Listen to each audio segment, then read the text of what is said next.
Evet, saygıdeğer basın mensupları, bugün Şanlıurfa'mızda yine bir ilki gerçekleştirmenin mutluluğunu yaşıyoruz sizlerle birlikte. Burada İşkur'un ofisinde yapmış olduğu faaliyetler aynını burada da yapıyoruz. İş ve meslek danışmanlarımız işsiz kardeşlerimize rehberlik yapıyorlar. Onların durumlarına göre işler arıyorlar.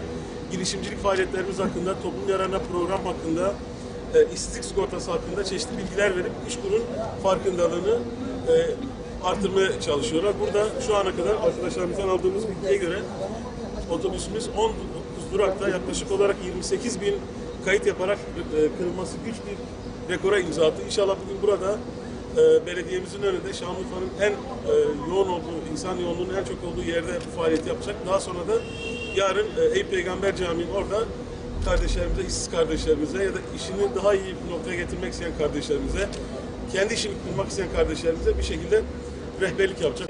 Tekrar hoş geldiniz. Adım Bülent Kılıç, kampanyanın ağ geliştirme ve iletişim uzmanıyım.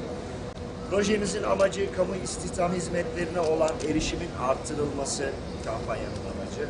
Özellikle Güneydoğu ve Doğu Anadolu bölgesinde çok yoğun bir ilgi gördüğümüzü düşünüyoruz. Sadece bu verdiğim rakamlar değil, bu rakamlar dışında otobüsümüzün bulunduğu yoğun mekanlarda İşkur'un adını tüm vatandaşlarımıza duyurma şansımız oldu.